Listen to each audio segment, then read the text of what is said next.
Welcome to English Truly Yours. In this video, you are going to learn 10 words of English language that will definitely enrich your knowledge and enhance your language skills. So let's go. पहला sentence पढ़कर देखते हैं. He started learning music. उसने music सीखना शुरू किया. And slowly over time, धीरे धीरे टाइम बीतने पर gained knowledge and developed his skill. उसने नॉलेज गेन किया धीरे धीरे और अपनी स्किल को भी डेवलप किया. That means he did not learn music quickly. इसका यह मतलब है कि उसने म्यूजिक एकदम नहीं सीखा, टाइम लगाया, slowly over time, but he learn it. कैसे सीखा उसने music? Gradually, slowly over time, gradually. Next देखते हैं. You can ask whatever you want. Don't think to do it or not. जो भी आपको चाहिए वो मुझे सीधे सीधे बता देना. यू कैन आस्क, मुझसे मांग सकते हो. What ever you want. Don't think, ऐसा मत सोचना, to do it or not, ऐसा करूं या ना करूं. Please don't hesitate. नेक्स्ट देखते हैं. If you wish to regain your health. अगर आप अपनी हेल्थ फिर से ठीक करना चाहते हैं, you should keep away from crowd. आपको भीड़ से दूर रहना होगा. Take nutritious food. अच्छा खाना खाना होगा, न्यूट्रिशन वाला. अवॉइड ऑयली फूड अवॉइड करो. And take medicine on time. और दवाई भी टाइम पे लो. And take proper rest. और प्रॉपर रेस्ट भी लो. If you want to get well soon. अगर तुम इस तरह ठीक होना चाहते हो, जल्दी से ठीक होना चाहते हो, you are advise to take this precautions. तो आपको ये सारे प्रिकॉशंस लेने पड़ेंगे. जो आपको मनाही है चीज़ों की, वो सब करना होगा. You have to take this precautions. Next देखते हैं. He started preparing for the exam and spend the whole year on it. उसने एग्ज़ाम की प्रेपरेशन शुरू की और पूरा साल उस पर लगा दिया. But later on he came to know that he was ineligible for applying for that post. कि वो तो उस पोस्ट के लिए अप्लाई ही नहीं कर सकता था, उसके लिए वो एलिजिबल नहीं था. Because he was over age. क्योंकि वो ओवर एज था, उसकी एज ज़्यादा हो चुकी थी, उसके लिए वो अप्लाई नहीं कर सकता था. He thought that all had gone waste. उसे लगा कि सारा कुछ वेस्ट चला गया. All that he did not go dash as he learn so many things of knowledge while preparing. Exam के लिए प्रिपेयर करते हुए उसने बहुत सारी नॉलेज की चीज़ें भी सीखी थी. तो जो भी उसने किया वो सारा did not go in when. It all did not go in when. सारा वेस्ट नहीं हुआ. It did not go in when, क्योंकि उसने बहुत कुछ सीखा भी था. नेक्स्ट देखते हैं. She carried the box containing crockery carelessly. एक बॉक्स जिसके अंदर क्रॉकरी थी, उसने उसे कैरी किया केयरलेसली. बिल्कुल ठीक से केयरफुली नहीं किया.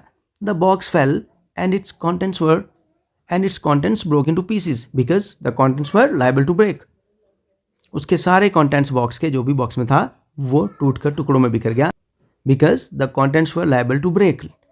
टूटने वाले थे वो. उन कंटेंट्स की नेचर क्या थी कि वो टूट सकते हैं. They were actually fragile. The contents were fragile, liable to break, जो टूट सकते हैं. नेक्स्ट देखते हैं. You get your salary from the employer when you are in a job.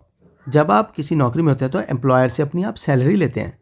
The extras that you get along with the salary are called. और जो extras आपको salary के साथ मिलते हैं, जैसे ऑफिस की गाड़ी, कैंटीन में फ्री लंच वगैरह वगैरह, जो भी एक्स्ट्राज आपको जॉब के साथ मिलता है, they are known as perks. उन्हें हम पर्क्स कहते हैं. नेक्स्ट देखते हैं. Many groups had been formed for voicing their demand for old pension. पुरानी पेंशन स्कीम के लिए बहुत सारे ग्रुप बने थे अपनी डिमांड को बताने के लिए, गवर्नमेंट तक पहुंचाने के लिए. When their target was achieved, the groups did not remain in position. जब उनका वो टारगेट पूरा हो गया, उनको वो पेंशन मिल गई. The groups did not remain in position. वो ग्रुप्स नहीं रहे फिर. The group members separated. Group के जो मेंबर अलग अलग हो गए. And the groups disbanded. It means the groups disbanded. Members separate हो गए, ग्रुप्स खत्म हो गए. The groups disbanded. नेक्स्ट देखते हैं. She was not clean of heart. वो मन की साफ नहीं थी. She harbored ill feelings and thoughts for her neighbors. वो तो ill feelings, बुरी feelings और बुरे विचार रखती थी अपने neighbors के लिए. मन उसका साफ नहीं था. And she wished negative for them. और उनके लिए नेगेटिव भी विश करती थी, इच्छा रखती थी नेगेटिव की. उनके लिए नेगेटिव बेशक हो.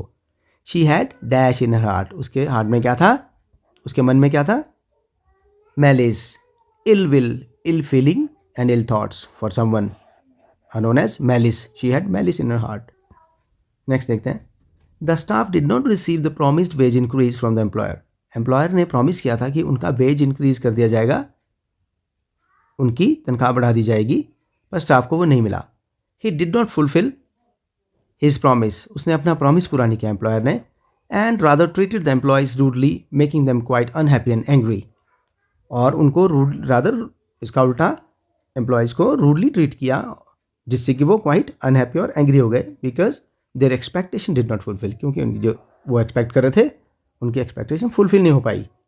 Therefore the staff was dash with the employer, तो स्टाफ एम्प्लॉयर से क्या था, disgruntled. The employer made them disgruntled, the staff was disgruntled because their expectation did not fulfil. The employer did not fulfill his promise of increasing their wage. Disgruntled, unhappy and angry because expectation has not been fulfilled. Next देखते हैं. The animal crossing the road was run over by the bus. जो animal road cross कर रहा था वो बस से run over हो गया, बस ने उसे कुचल दिया. The dead body of the animal was lying in the middle of the road, और उस एनिमल की डेड बॉडी रोड के बीचों बीच पड़ी थी. The dash of the animal was lying in the middle of the road, तो बीच में road के क्या पड़ी थी उसकी, कार्कस. कार्कस होती है dead body of known as carcass. So dear friends, ये थे हमारे आज के वीडियो के 10 इंग्लिश के वर्ड्स जो आई होप आपको अच्छे से समझ में आए होंगे. इन्हें फिर से देखिए, रिवाइज कीजिए और अपनी लैंग्वेज में यूज़ करने की कोशिश कीजिए जब आप बोलते हैं या लिखते हैं. अगर वीडियो अच्छा लगा तो लाइक, शेयर और कमेंट ज़रूर करें. आपके कमेंट से मुझे मालूम होगा कि आपको किस तरह के वीडियोज़ और चाहिए होंगे. Thank you, thanks for watching and don't forget to subscribe to the channel. Thank you, thanks for watching.